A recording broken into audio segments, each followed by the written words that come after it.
उन्हाळी वाळवण रेसिपी प्रकार 1 पाहूया। तर त्यासाठी सुरुवातीला इथे मी एक मिक्सरचं भांडं घेतलं आहे। आता या ठिकाणी हे रव्याचे पापड मी रवा अर्धा किलोच्या प्रमाणात घेऊन बनवणार आहे आणि वजनी प्रमाणासहित या ठिकाणी मी तुम्हाला वाटीचं प्रमाण सुद्धा सांगितलं आहे। त्यामुळे जर वजनी प्रमाण समजत नसेल तर घरातील कोणतीही एखादी वाटी तुम्ही सेट करून घ्या।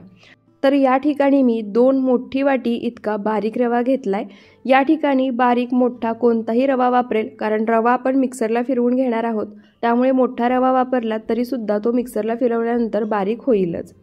त्यानंतर आता अर्धा किलो रव्यासाठी म्हणजे 2 मोठी वाटी रव्यासाठी या ठिकाणी मी एक सिक्रेट पदार्थ वापरते, कारण जर तुम्ही पापड खार किंवा खायचा सोडा नाही घातला तरी सुद्धा या पदार्थामुळे पापड छान सेट होतात आणि फुलतात सुद्धा।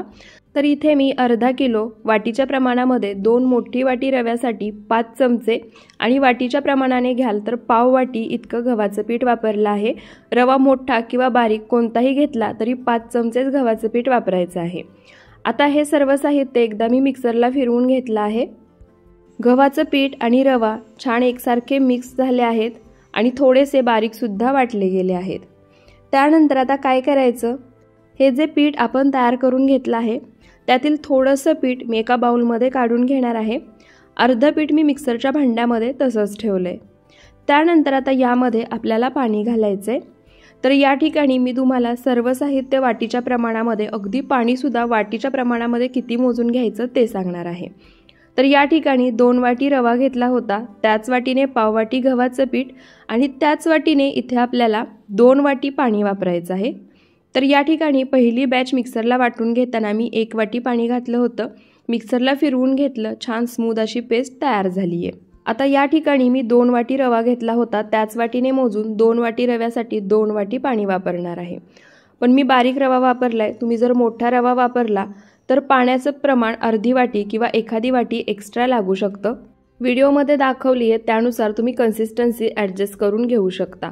त्यानंतर आता शिल्लक राहिलेलं पीठ सुद्धा मिक्सरच्या भांड्यामध्ये काढायचं, त्यामध्ये सुद्धा 1 वाटी पाणी घालायचं आणि मिक्सरला फिरवून या पिठाची सुद्धा एकदम छान स्मूथ अशी पेस्ट तयार करून घ्यायची।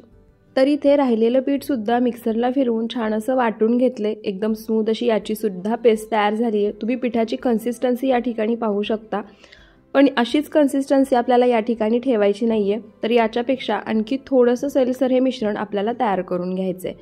तर त्यासाठी सर्वात आधी तयार केलेलं रव्याचं आणि गव्हाच्या पिठाचं जे मिश्रण आहे किंवा जे बॅटर आहे ते एका बाउलमध्ये काढून घ्यायचं आणि त्यानंतर मिक्सरच्या भांड्यामध्ये ज्या वाटीने सर्व साहित्य मोजून घेतले त्याच वाटीने आणखी अर्धी वाटी मी पाणी घातले आणि ते पाणी या पिठामध्ये घालायचं, म्हणजे मिश्रणामध्ये घालायचं आणि हे मिश्रण छान असं एकसारखं मिक्स करून 1-2 ते 3 मिनिटं फेटून घ्यायचं।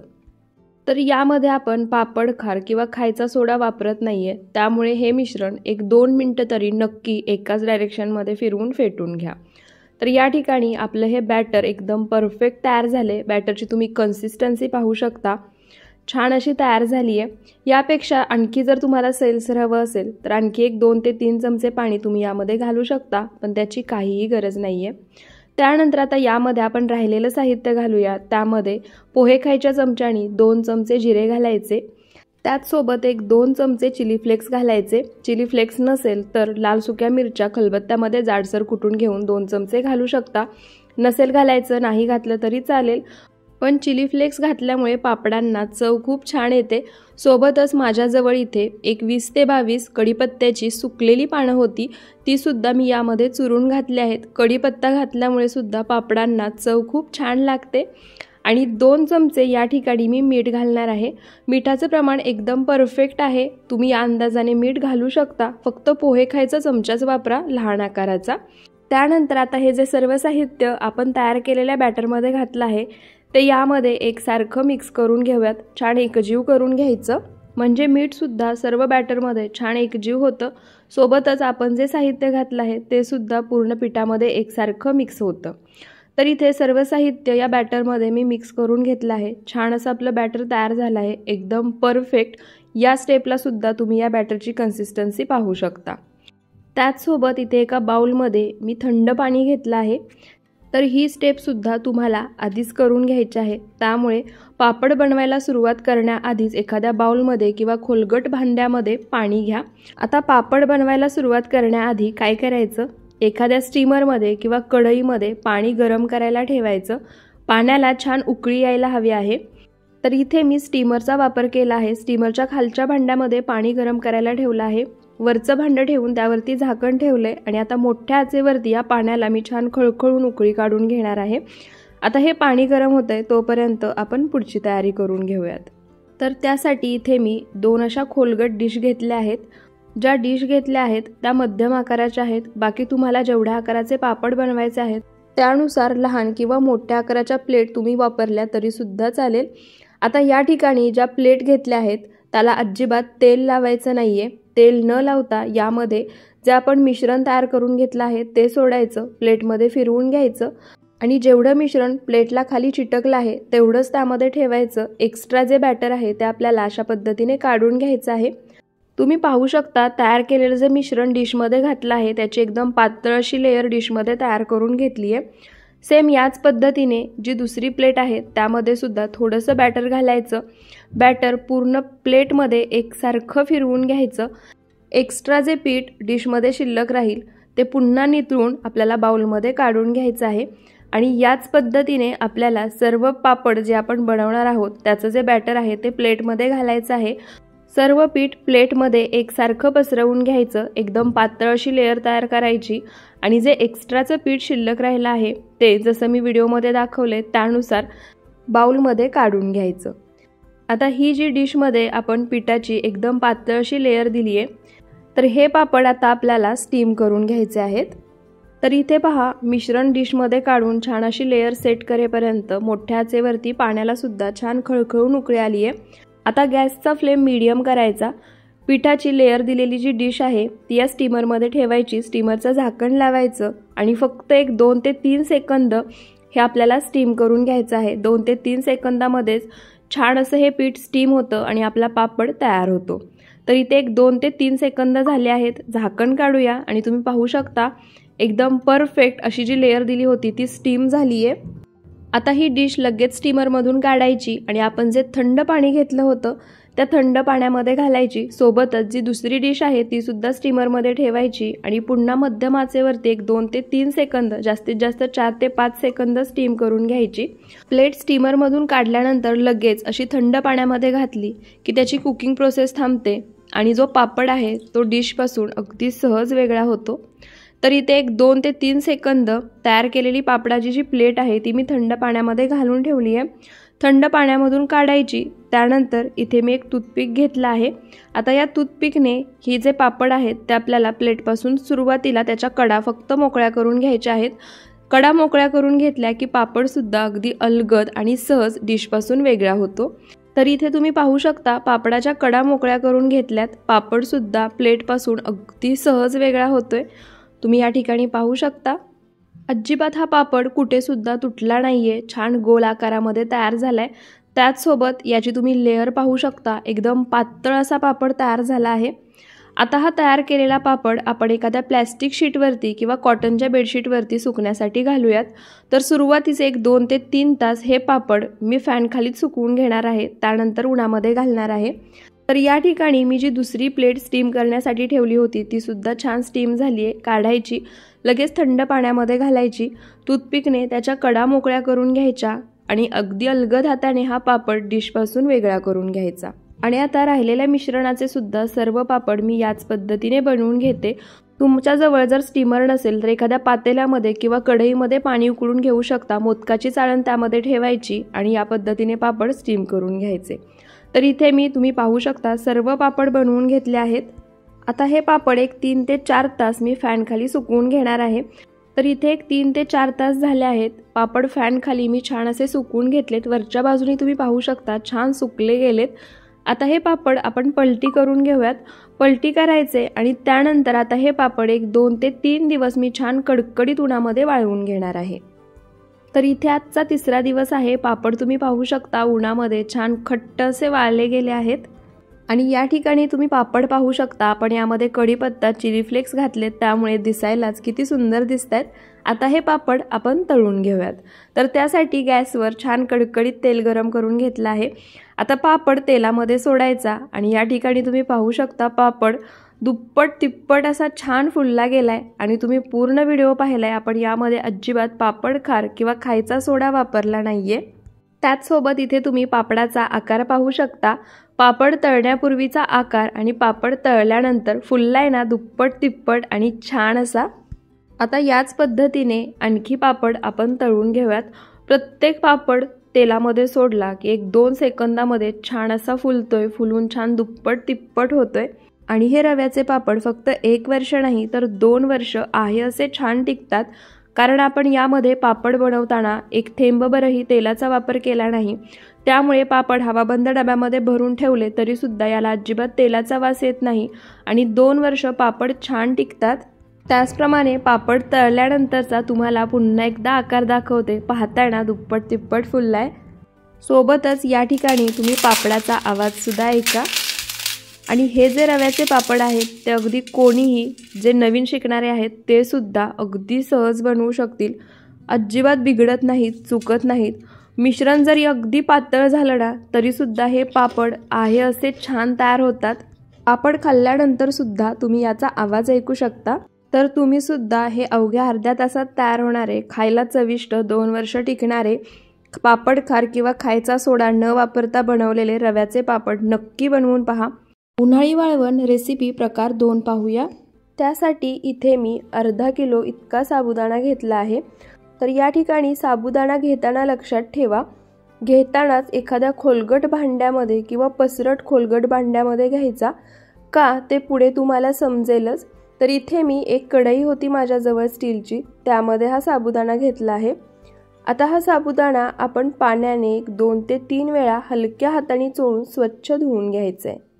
तर इथे तुम्ही पाहू शकता साबुदाणा हलक्या हाताने चोळून 1-2 ते 3 वेळा मी स्वच्छ धुवून घेतला आहे। आता यामध्ये साबुदाणा बुडेल इतकं पाणी घालायचं, अंदाजाने 1 ते 1.5 ग्लास इतकं पाणी लागेल। आणि या ठिकाणी तुम्ही पाहू शकता साबुदाणा फक्त पाण्यामध्ये बुडला आहे, त्यापेक्षा जास्त पाणी मी यामध्ये घातलं नाहीये। आता याच्यावरती झाकण ठेवायचं आणि 6 ते 7 तास हा साबुदाणा भिजवून घ्यायचा। म्हणजे जर हे उपवासाचे सांडगे तुम्हाला दुसऱ्या दिवशी करायचे आहेत तर आदल्या दिवशी दुपारपासूनच साबुदाणा भिजवण्याची प्रोसेस चालू करा।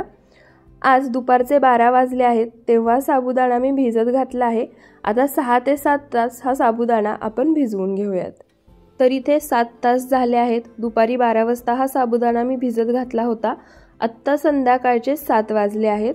साबुदाणा तुम्ही पाहू शकता छान फुलला आहे, अगदी मोकळा होतोय, अजिबात यामध्ये पाणी शिल्लक नाहीये। चमच्याने हलवून पाहूयात आणि या ठिकाणी तुम्ही पाहू शकता मस्त असा मोकळा साबुदाणा भिजला गेलाय। आता यामध्ये काय करायचं, मी गॅसवर एक अर्धा लिटर पाणी गरम करायला ठेवलं आहे। पाणी छान खळखळून आपल्याला उकळवून घ्यायचं आहे। तर आता मोठ्या आचेवरती पाण्याला खळखळून उकळी काढून घेऊयात।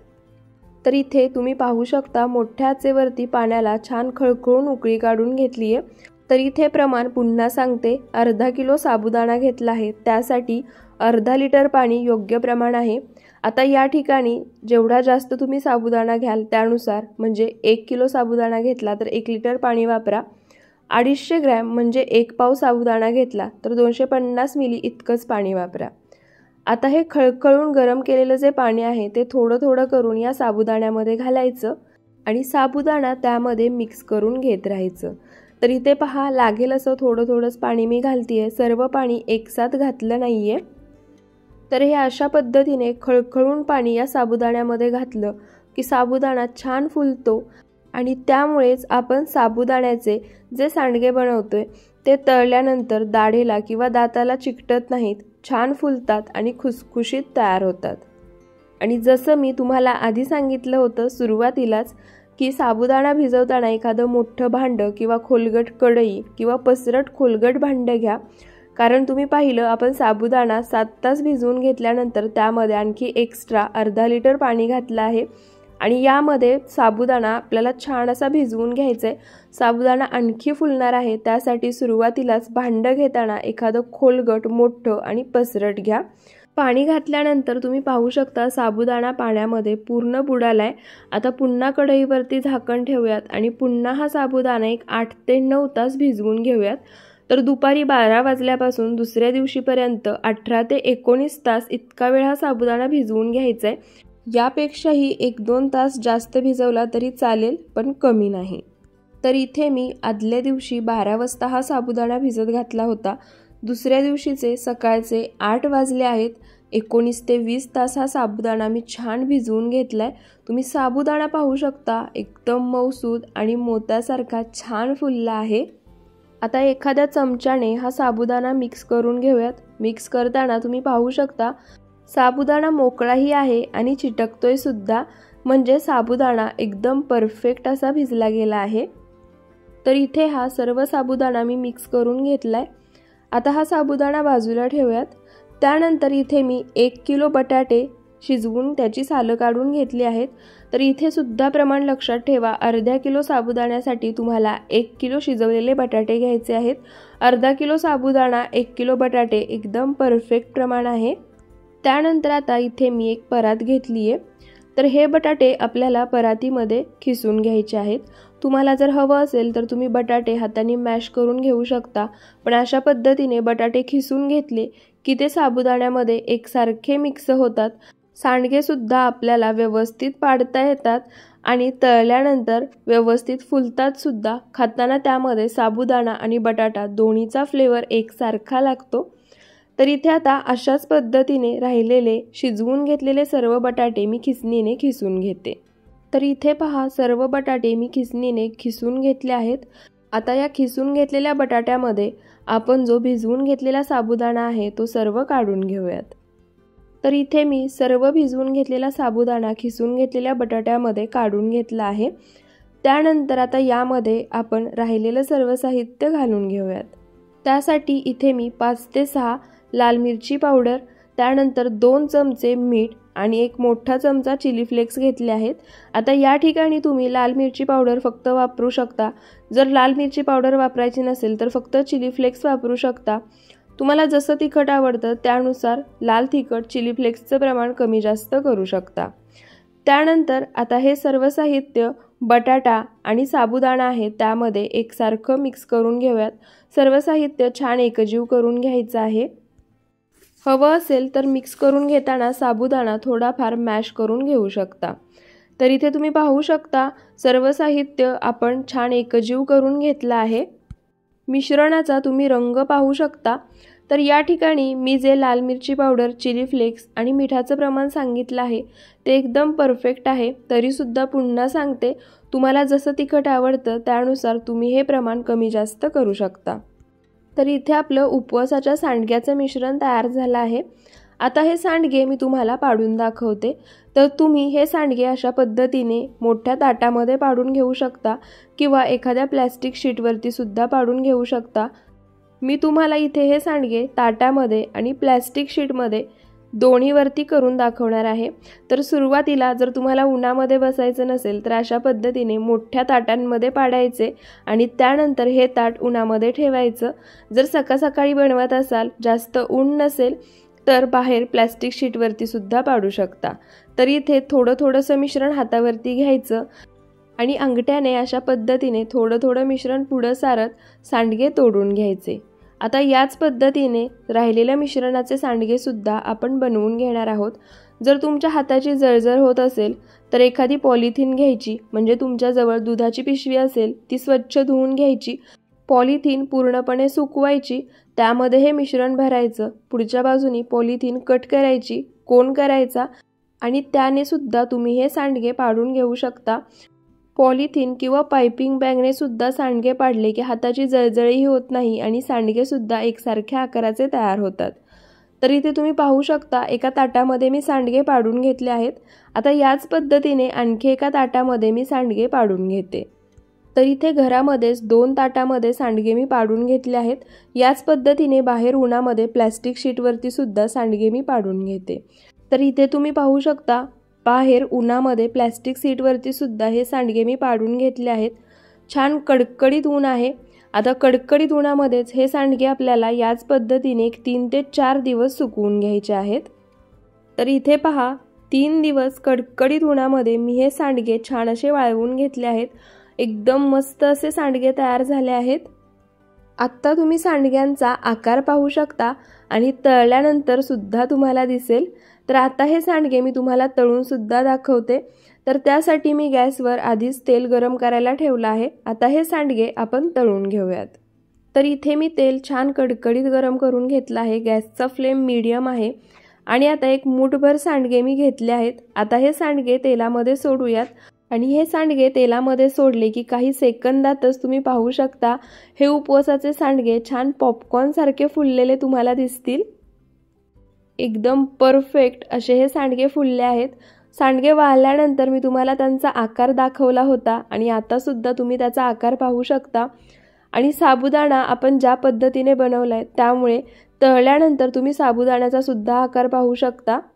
तर सांडगे तेलामध्ये सोडल्यानंतर फुलले की लगेच झाऱ्याने काढून घ्यायचे। याच पद्धतीने आणखी सांडगे सुद्धा मी तेलामध्ये तळून घेते आणि हे उपवासाचे सांडगे खायला सुद्धा अप्रतिम लागतात। एकदा जर खायला तुम्ही सुरुवात केली ना तर खातच राहाल, एवढे चविष्ट बनतात। आता या ठिकाणी आपण लाल मिरची पावडर वापरली आहे।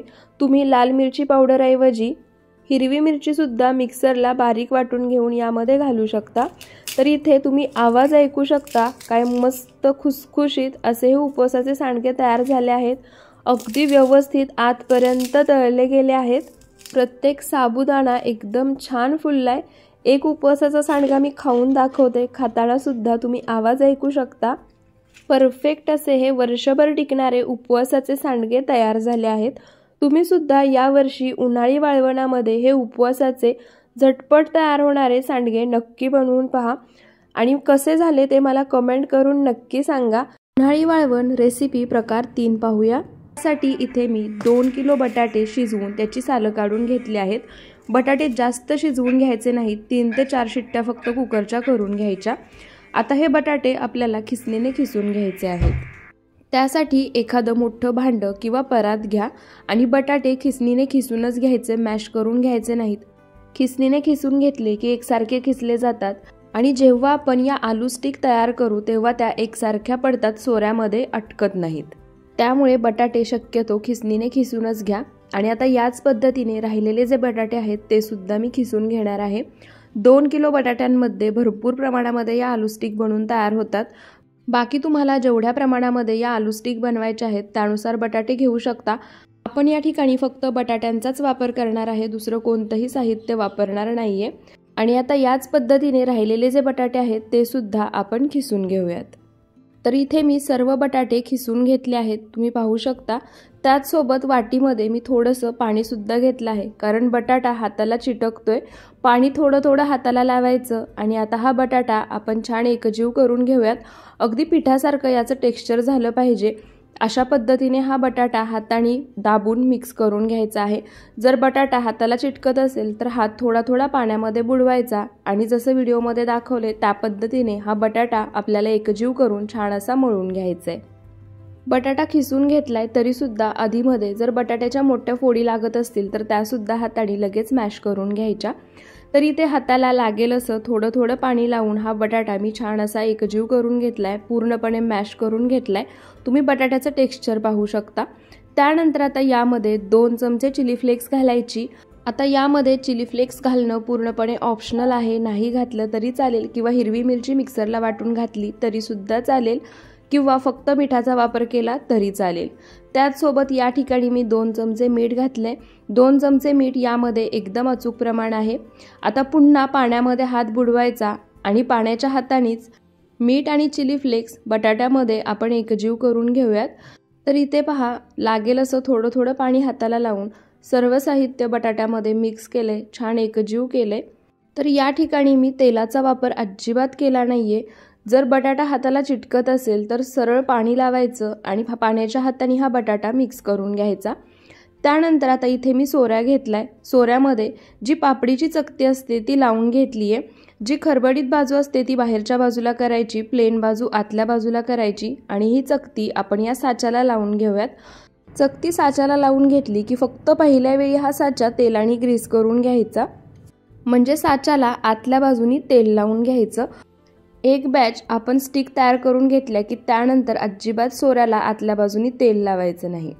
त्यानंतर जे मिश्रण आपण तयार करून घेतले ते मिश्रण चमच्याने या सोऱ्यामध्ये भरायचं। मिश्रण भरत असताना लक्षात ठेवा चमच्याने हलक्या हाताने दाबून हे भरायचं आहे, म्हणजे मध्ये गॅप राहणार नाही आणि आपण जेव्हा स्टिक बनवू त्यासुद्धा छान एकसारख्या पडतील, एकसारख्या तयार होतील आणि स्टिक तयार करून घेताना त्या मधून तुटणार नाहीत। तर इथे तयार मिश्रण मी साच्यामध्ये भरून घेतले। आता हा साचा आपण बंद करून घेऊयात। तर इथे मी साचा बंद करून घेतलाय। आता आपण आलू स्टिक तयार करून घेऊयात। त्यासाठी इथे टेबलवरती मी एक प्लॅस्टिक शीट टाकली आहे। तुम्ही एखादी तांदळाची किंवा आट्याची पिशवी असेल तर त्यावरती सुद्धा बनवू शकता। प्लॅस्टिक शीटला थोडंसं तेल लावून घ्यायचं आणि आता या ठिकाणी जसं मी व्हिडिओमध्ये दाखवले त्या पद्धतीने या स्टिक तयार करून घ्यायच्या। तर इथे तुम्ही पाहू शकता जास्त मोठ्या नाही किंवा लहान आकाराच्याही नाही, मध्यम आकारामध्ये या स्टिक मी तयार करून घेतेय आणि आता याच पद्धतीने राहिलेल्या स्टिक सुद्धा आपण तयार करून घेऊयात, म्हणजे पाडून घेऊयात। तुम्हाला जर या पद्धतीने या आलू स्टिक बनवायच्या नसतील तर तुम्ही याचे पापड सुद्धा बनवू शकता, तेही न लाटता। तर इथे पहा सर्व आलू स्टिक्स मी बनवून घेतले आहेत। आता या आलू स्टिक्स मी एक दिवस फॅन खाली वाळवून घेणार आहे आणि त्यानंतर 2 दिवस कडकडीत उन्हामध्ये वाळवणार आहे। तर इथे आजचा तिसरा दिवस आहे। आलू स्टिक तुम्ही पाहू शकता कडकडीत उन्हामध्ये छान वाळवून घेतले आहेत आणि एकदम छान अशा या वाळल्या सुद्धा आहेत। आता या ज्या आलू स्टिक आहेत त्या आपण तळून घेऊयात। तुम्ही पाहू शकता आलू स्टिक लगेच तुटतीये, म्हणजे अगदी व्यवस्थित आणि परफेक्ट वाळली आहे। तर या आलू स्टिक तळून घेण्यासाठी गॅसवर कढईमध्ये तेल गरम करायला ठेवलं होतं। आपण भजी तळण्यासाठी जेवढ्या टेम्परेचरवरती तेल गरम करतो अगदी तेवढंच तेल गरम करून घ्यायचं आहे। तयार आलू स्टिक तेलामध्ये सोडायच्या आणि तुम्ही पाहू शकता आलू स्टिक तेलामध्ये सोडल्यानंतर छान फुलतायत। 1 ते 2 सेकंदामध्ये छान तळल्या जातात, लगेच झाऱ्याने बाहेर काढायच्या। तुम्ही पाहू शकता। आता याच पद्धतीने आणखी काही आलू स्टिक मी तळून घेते आणि त्यानंतर तुम्हाला दाखवते आणि यामध्ये तुम्हाला हव्या आहेत तेवढ्या आलू स्टिक तुम्ही एकाच वेळी तळून घेऊ शकता। तर इथे मी सर्व आलू स्टिक तळून घेतले आहेत। तुम्ही पाहू शकता एकदम परफेक्ट तळल्या गेल्या आहेत। तुम्ही आकार पाहू शकता तळण्याआधी आणि तळल्यानंतर, आणि हे फक्त बटाट्यापासून बनवले तरी सुद्धा चवीला भन्नाट लागतं। एकदा नक्की बनवून पहा। त्याचसोबत या ठिकाणी तुम्ही आवाज ऐकू शकता, मस्त कुरकुरीत आणि खुसखुशीत अशा या आलू स्टिक बनवून तयार झाल्या आहेत।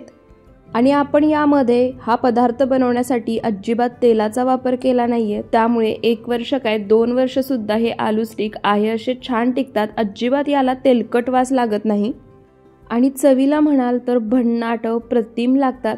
उन्हाळी वाळवणातील माझ्या आवडीचा कोणता पदार्थ असेल तर तो हाच आहे। एकदा तुम्ही सुद्धा नक्की बनवून पहा। बनवायला सोपं आहे, तुम्ही पाहिलंच असेल, अगदी कोणीही सहज बनवू शकेल। उन्हाळी वाळवण रेसिपी प्रकार 4 पाहूया। त्यासाठी इथे मी 1 किलो पोहे स्वच्छ साफ करून चाळणीने चाळून यातील काही घाण असते ती सर्व काढून घेतली आहे। रोज पोहे बनवण्यासाठी जे पोहे आपण वापरतो ते रेग्युलर पोहे मी घेतले आहेत। तुम्ही पातळ पोहे सुद्धा वापरू शकता। त्याचप्रमाणे पोहे घेताना चाळणीने स्वच्छ चाळून किंवा व्यवस्थित नीट आणि साफ करून घ्या। आता हे पोहे आपल्याला 1-2 ते 3 वेळा पाणी घालून हलक्या हाताने चोळून स्वच्छ धुवून घ्यायचे आहेत। यामध्ये पाणी घातल्यानंतर तुम्ही पाहिलं असेल पाण्याचा रंग हलकासा बदललाय, म्हणजे पाणी हलकसं काळसर रंगाचं झालंय। आता हे पाणी पूर्णपणे जोपर्यंत साफ होत नाही तोपर्यंत अशा पद्धतीने हलक्या हाताने पोहे चोळून घ्यायचे आणि स्वच्छ धुवून घ्यायचे। तर इथे मी 3 वेळा पोहे हलक्या हाताने चोळून स्वच्छ धुवून घेतले आहेत। आता याच्यावरचं पाणी तुम्ही पाहू शकता पूर्णपणे साफ झाले, अजिबात पाणी काळसर नाहीये, म्हणजे पोहे सुद्धा व्यवस्थित साफ झाले आहेत।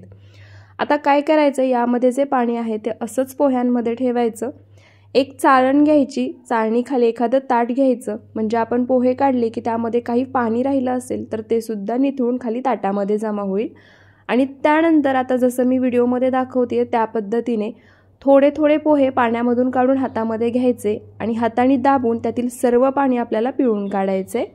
पण अशा पद्धतीने पोह्यातील पाणी काढून घेताना लक्षात ठेवा, पोहे पूर्णपणे कोरडे करून घ्यायचे नाहीत, थोडेसे ओलसरच ठेवायचे। चाळणीमध्ये काढल्यानंतर जे काही पाणी असेल ते निघून जाईलच, पण जर तुम्ही पोह्यातील पूर्ण पाणी काढून घेतलं तर पोहे पूर्णपणे कोरडे होतील आणि याचं आपल्याला पीठ तयार करता येणार नाही। त्यामुळे पोह्यांमध्ये थोडंसं पाणी शिल्लक ठेवूनच हे पोहे आपल्याला हाताने दाबून पाण्यातून बाहेर काढून घ्यायचे आहेत।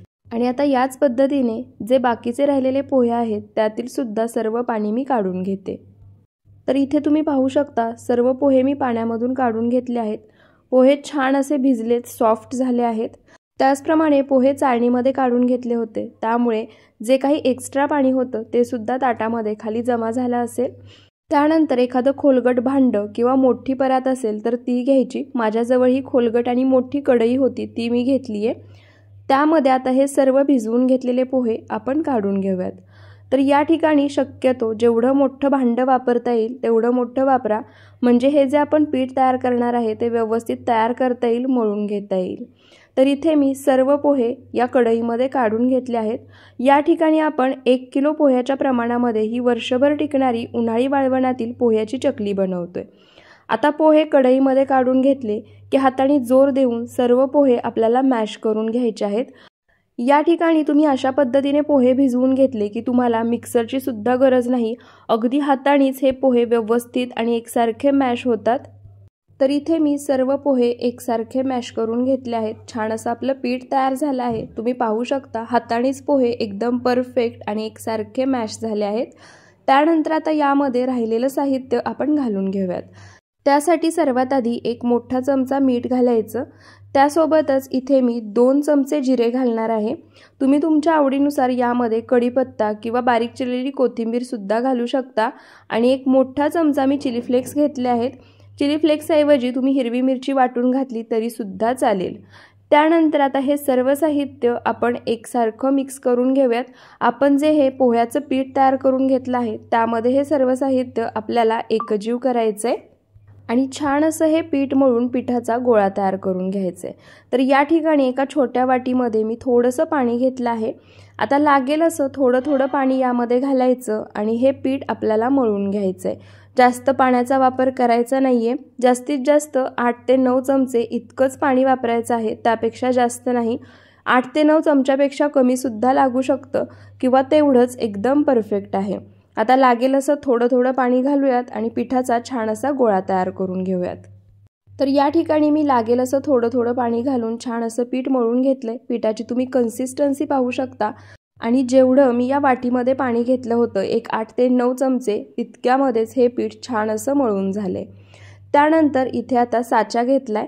साच्याची जी चकलीची चकती असते ती यामध्ये घालायची, जी खरवडीत बाजू असते ती बाहेरच्या बाजूला घालायची आणि जी प्लेन बाजू असते ती आतल्या बाजूला। साच्याला ती चकती लावून घ्यायची आणि आता या साच्याला फक्त पहिल्यांदा आपण तेल लावून थोडंसं आतल्या बाजूनी ग्रीस करून घेणार आहोत। तर इथे साच्याला मी आतल्या बाजूनी तेल लावून घेतलंय। फक्त पहिल्या वेळेस तेल लावायचं आहे, त्यानंतर अजिबात नाही। त्यानंतर मळून घेतलेल्या पिठातलं थोडंसं पीठ हातामध्ये घ्यायचं आणि त्याचा लांब असा गोळा तयार करून घ्यायचा। जसं मी व्हिडिओमध्ये दाखवलंय अगदी त्याच पद्धतीने तयार केलेला गोळा साच्यामध्ये भरायचा। अशा पद्धतीने लांब गोळा तयार करून साच्यामध्ये भरला की अगदी व्यवस्थित भरला जातो, साच्यामध्ये अजिबात गॅप राहत नाही आणि चकली बनवताना ती मधून तुटत नाही। तर इथे तयार पीठ साच्यामध्ये भरून घेतलं की साचा बंद करूयात आणि आता आपण याच्या चकल्या तयार करून घेऊयात। तर इथे चकली बनवण्यासाठी उन्हामध्ये मी टेबल ठेवलाय, टेबलावरती ही प्लॅस्टिक शीट टाकली आहे। प्लॅस्टिक शीट नसेल तर एखादं कॉटनचं बेडशीट तुम्ही वापरू शकता किंवा ज्या विकतच्या तांदळाच्या किंवा आट्याच्या बॅग असते त्यासुद्धा तुम्ही या ठिकाणी वापरू शकता। आता आपण चकली तयार करून घेऊयात। तर या ठिकाणी चकली तयार करून घेताना शेवगा कागदाच्या जास्त जवळही धरायचा नाही आणि जास्त वरही धरायचा नाही, मध्यम अंतरावर धरून तुम्हाला जेवढ्या वेड्यामध्ये या चकल्या बनवून घ्यायच्या आहेत त्या पद्धतीने बनवून घेऊ शकता। त्यानंतर चकली बनवून झाली की शेवटचं टोक आतल्या बाजूला चिटकवून घ्यायचं, म्हणजे चकली तेलामध्ये सोडल्यानंतर ती सुटत नाही। आता याच पद्धतीने मी राहिलेल्या चकल्या सुद्धा बनवून घेणार आहे। तुम्ही पाहू शकता चकली अगदी सहज तयार होतीये, अजिबात तुटत नाहीयेत। पाण्याचा हात सुद्धा पीठ साच्यामध्ये भरताना आपल्याला लावायला लागला नाही। आणि आता याच पद्धतीने राहिलेल्या सर्व चकल्या सुद्धा मी या ठिकाणी बनवून घेतल्या आहेत। आणि आता या चकल्या अलटी-पलटी करत एक 3 दिवस कडकडीत उन्हामध्ये मी याच पद्धतीने सुकवून घेणार आहे। 3 ते 4 दिवस कडकडीत उन्हामध्ये सुकवायच्या, सावलीमध्ये अजिबात सुकवायच्या नाहीत, नाहीतर मग चकल्यांना बुरशी लागू शकते, वर्षभर चकल्या अजिबात टिकणार नाहीत। तर इथे पहा, या चकल्या मी एक 3 ते 4 दिवस कडकडीत उन्हामध्ये सुकवून घेतल्या आहेत।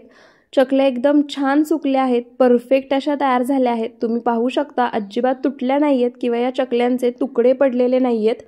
आता या चकल्या मी तुम्हाला तळून सुद्धा दाखवते। त्यासाठी इथे मी तेल छान कडकडीत गरम करून घेतले। आता या गरम केलेल्या तेलामध्ये आपण ज्या चकल्या बनवून घेतल्या आहेत त्या सोडून घेऊयात।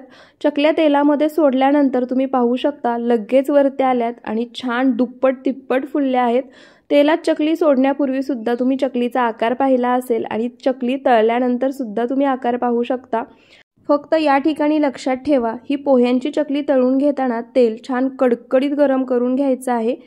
आपण भजी तळताना जेवढं तेल गरम करतो ना त्यापेक्षा थोडंसं जास्त। त्याचप्रमाणे या ठिकाणी मी चकली तळण्यापूर्वीचा चकलीचा आकार दाखवते आणि चकली तळल्यानंतर सुद्धा तुम्ही पाहू शकता। आणि आता याच पद्धतीने आणखी काही या पोह्यांच्या चकल्या सुद्धा आपण तळून घेऊयात। तर इथे मी पोह्यांच्या चकल्या तळून घेतल्या आहेत। चकली तुम्ही पाहू शकता छान पांढरी शुभ्र आहे, अजिबात काळपट झाली नाहीये। त्याचप्रमाणे आपण यामध्ये सोडा किंवा पापड खार काहीही वापरलं नाहीये ना, हे पीठ शिजवून घेतले तरी सुद्धा चकलीचा आकार तुम्ही पाहू शकता। त्याचप्रमाणे ही तळून घेतलेली पोह्याची चकली मी तुम्हाला तोडून सुद्धा दाखवते आणि तुम्ही तोडल्यानंतर आवाज सुद्धा ऐकू शकता। झाली आहे ना मस्त कुरकुरीत आणि खुसखुशीत। आणि ही चकली बनवताना आपण तेलाचा वापर सुद्धा केला नाहीये, त्यामुळे ही पोह्यांची चकली तुम्ही 1 वर्ष काय 2 वर्ष आहे अशी हवाबंद डब्यामध्ये भरून वापरू शकता, कारण याला अजिबात तेलकट वास येत नाही। तर या उन्हाळी वाळवणामध्ये माझ्या या सोप्या आणि खास पद्धतीने ही पोह्याची चकली तुम्ही सुद्धा नक्की बनवून पहा। उन्हाळी वाळवण रेसिपी प्रकार 5 पाहूया। त्यासाठी इथे मी 2 मोठी वाटी साबुदाणा रात्रभर पाण्यामध्ये भिजवून घेतलाय। साबुदाणा तुम्ही पाहू शकता छान मोकळा असा भिजला गेलाय आणि अशाच पद्धतीने भिजवून घ्यायचा आहे, अजिबात चिकट नाही झाला पाहिजे। आणि जर बोटाने मॅश केला तर अगदी सहज मॅशही होतोय, म्हणजे एकदम परफेक्ट आणि मऊसूद भिजला गेलाय। आता यामध्ये पोहे खायच्या चमच्याने 1.5 चमचे मीठ घालायचं किंवा तुम्ही तुमच्या अंदाजाने चवीनुसार मीठ यामध्ये घालू शकता। मीठ घातल्यानंतर आता हे सर्व साहित्य आपण एकसारखं मिक्स करून घेऊयात। मीठ यामध्ये छान एकजीव झालं पाहिजे। तर या ठिकाणी यामध्ये मी फक्त मिठाचा वापर करणार आहे। तुम्हाला जर हवं असेल तर तुम्ही लाल मिरची पावडर मिक्सरला वाटून घालू शकता किंवा चिली फ्लेक्स घातले तरी सुद्धा चालतील, पण फक्त मीठ जरी घातलं तरी या साबुदाण्याच्या भातवड्या चवीला छान लागतात। तर इथे सर्व मीठ मी साबुदाण्यामध्ये छान मिक्स करून घेतले, छान एकजीव करून घेतला आहे, तुम्ही पाहू शकता। आणि या वाटीच्या प्रमाणामध्ये 2 वाटी साबुदाणा मी भिजवून घेतला आहे। तुम्ही सुद्धा घरातील एखादी वाटी साबुदाणा घेण्यासाठी सेट करून घेऊ शकता। आता हा साबुदाणा बाजूला ठेवायचा। त्यासोबतच इथे मी इडली पात्रातील भांडी घेतली आहेत। तुम्हाला जर या साबुदाण्याच्या भातवड्या इडली पात्रामध्ये नसतील करायच्या तर तुम्ही डब्याची जी झाकणं असतात त्यामध्ये सुद्धा करू शकता, पण डब्याची झाकणं प्लास्टिकची असतात आणि ते आरोग्यासाठी हानिकारक असतं, त्यामुळे शक्यतो या ठिकाणी इडली पात्राचा वापर करा, कारण इडली पात्रामध्ये जरी बनवलं तरी छान एकसारख्या आकाराच्या होतात, झटपट बनवून तयार होतात। तर या ठिकाणी जी इडली पात्रातली भांडी घेतली आहेत त्याला आता तेलाने ग्रीस करून घेऊयात। तर फक्त सुरुवातीलाच तेलाने ग्रीस करून घ्यायचं आहे, त्यानंतर म्हणजे दुसऱ्या बॅचपासून याला तेलाने ग्रीस करून घ्यायची सुद्धा काहीही गरज नाहीये।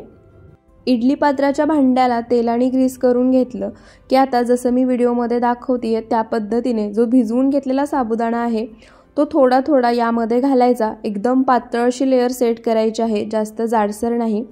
आणि हा साबुदाणा इडली पात्रामध्ये भरण्यापूर्वीच मी इडली पात्रामध्ये पाणी सुद्धा गरम करायला ठेवलं आहे, कारण पाणी सुद्धा आपल्याला खळखळून गरम करून घ्यायचं आहे। तर या ठिकाणी जसं मी व्हिडिओमध्ये दाखवतेय त्या पद्धतीनेच तुम्हाला हा साबुदाणा या इडली पात्रामध्ये भरून घ्यायचा आहे। पुन्हा एकदा सांगते, जास्त जाड लेयर द्यायची नाही, एकदम पातळ लेयरमध्ये हा साबुदाणा यामध्ये भरायचा आहे। एखादा छोटा चमचा किंवा पोहे खाण्याचा जो मोठा चमचा असतो तो अर्धा चमचा इतकाच साबुदाणा यामध्ये भरायचा आहे। आता याच पद्धतीने इडली पात्रातली जी बाकीची भांडी आहेत त्यामध्ये सुद्धा तेलाने ग्रीस करून घेऊन साबुदाणा भरून घेऊयात। तर इथे 4ही इडली पात्रांमध्ये मी साबुदाणा भरून घेतला आहे। तुम्ही पाहू शकता जास्त जाड लेयर दिली नाहीये, पातळ लेयरमध्येच भरून घेतलाय। सोबतच इडली पात्रामध्ये पाणी गरम करायला ठेवलं होतं, त्याला सुद्धा छान उकळी आली आहे। आता यामध्ये जे इडली पात्र आहेत ते आपण ठेवून घेऊयात। त्यानंतर आता इडली पात्राला झाकण लावायचं आणि मध्यम आचेवरती 5 ते 7 सेकंदच हे आपल्याला स्टीम करून घ्यायचं आहे। जास्त वेळ अजिबात लागत नाही, 5 ते 7 सेकंदामध्येच या भातवड्या छान अशा स्टीम होतात। तर इथे एक 7 सेकंद मध्यम आचेवरती या भातवड्या मी स्टीम करून घेतल्या आहेत, म्हणजे वाफवून घेतल्या आहेत। तुम्ही फरक पाहू शकता, साबुदाणा आधी एकदम लहान आकार होता आणि आता छान फुलला आहे। आता ही सर्व पात्र आपण बाजूला काढून घेऊयात आणि पूर्णपणे थंड करून घेऊयात। तुम्ही प्रत्येक पात्रामधील साबुदाणा पाहू शकता, छान फुलला गेलाय। तर इथे मी सर्व इडली पात्र बाजूला काढून घेतली आहेत। आता ही इडली पात्र आपण पूर्णपणे थंड करून घेऊयात। तर इथे मी सर्व इडली पात्र पूर्णपणे थंड करून घेतले आहेत। आता यातून आपण भातवड्या बाजूला काढून घेऊयात। तर या ठिकाणी तुम्ही पाहू शकता, चमच्यानी अगदी सहज या वेगळ्या होत आहेत आणि छान गोल एकसारख्या आकाराच्या या साबुदाण्याच्या भातवड्या तयार झाल्या आहेत। सेम याच पद्धतीने सर्व इडली पात्रातील भातवड्या मी काढून घेतल्या आहेत। शिल्लक राहिलेल्या पात्रातील सुद्धा याच पद्धतीने काढून घेणार आहे। इथे मी सर्व भातवड्या एका ताटामध्ये काढून घेतल्या आहेत। तुम्हाला जर हवं असेल तर अशाच भातवड्या ताटामध्ये सुकवून घेऊ शकता किंवा एखाद्या प्लास्टिक शीटवरती सुद्धा सुकण्यासाठी घालू शकता। तर या ठिकाणी आपण पांढऱ्या कलरच्या साबुदाण्याच्या भातवड्या म्हणजे पापड तयार केले आहेत। त्याचप्रमाणे तुम्ही कलरफुल सुद्धा बनवू शकता। तर त्यासाठी एका दुसऱ्या भांड्यामध्ये मी भिजवून घेतलेला थोडासा साबुदाणा काढून घेणार आहे। तर यावेळी सध्या माझ्याजवळ फक्त एकाच रंगाचा फूड कलर आहे, त्यामुळे मी फक्त तोच वापरून तुम्हाला कलरफुल भातवड्या कशा बनवायच्या ते दाखवतेय। तुमच्याजवळ जर वेगवेगळ्या रंगाचे फूड कलर असतील तर ते सर्व रंग वापरून सुद्धा तुम्ही वेगवेगळ्या रंगाच्या बनवू शकता। तर इथे साबुदाणा थोडासा मी एका भांड्यामध्ये काढून घेतलाय। आता या ठिकाणी माझ्याजवळ ऑरेंज फूड कलर आहे, लिक्विडमध्ये आहे। एक 4 ते 5 थेंब इतका फूड कलर मी घातला आहे। आता हा फूड कलर साबुदाण्यासोबत मिक्स करायचा, छान एकजीव करून घ्यायचा। तर इथे तुम्ही पाहू शकता, फूड कलर साबुदाण्यामध्ये छान मिक्स करून घेतलाय, एकजीव केलाय। रंग सुद्धा तुम्ही पाहू शकता। त्यानंतर आता इडली पात्रातील भांडी घ्यायची आणि त्यामध्ये एकदम पातळ लेयर देऊन हा साबुदाणा भरून घ्यायचा। जसं मी तुम्हाला सुरुवातीला सांगितलं होतं, तेल आणि ग्रीस भांड्यांना फक्त सुरुवातीला करून घ्यायचं आहे, नंतर तेल आणि ग्रीस करायची अजिबात गरज नाही। तर या ठिकाणी या पद्धतीने एकदम पातळ लेयर देऊन सर्व पात्रामध्ये हा साबुदाणा मी भरून घेते। तर इथे मी सर्व इडली पात्रामध्ये हा साबुदाणा भरून घेतला आहे। तुम्ही रंग पाहू शकता, मस्त आणि सुंदर दिसतोय। आता जे इडली पात्र आहे त्यामध्ये ही सर्व भांडी आपण ठेवून घेऊयात। लक्षात ठेवा, प्रत्येक बॅच जेव्हा तुम्ही तयार कराल पाणी आधी घातलेलं असेल, पण जर पाणी कमी झालं असेल तर लगेच वाढवा। आपलं भांड फिल करून होईपर्यंत पाण्याला उकळी काढून घ्या आणि त्यानंतरच ही सर्व भांडी इडली पात्रामध्ये ठेवून साबुदाण्याच्या भातवड्या स्टीम करून घ्या, म्हणजे लगेच स्टीम होतील आणि अजिबात खाली चिटकणार नाहीत, अगदी सहज निघतील।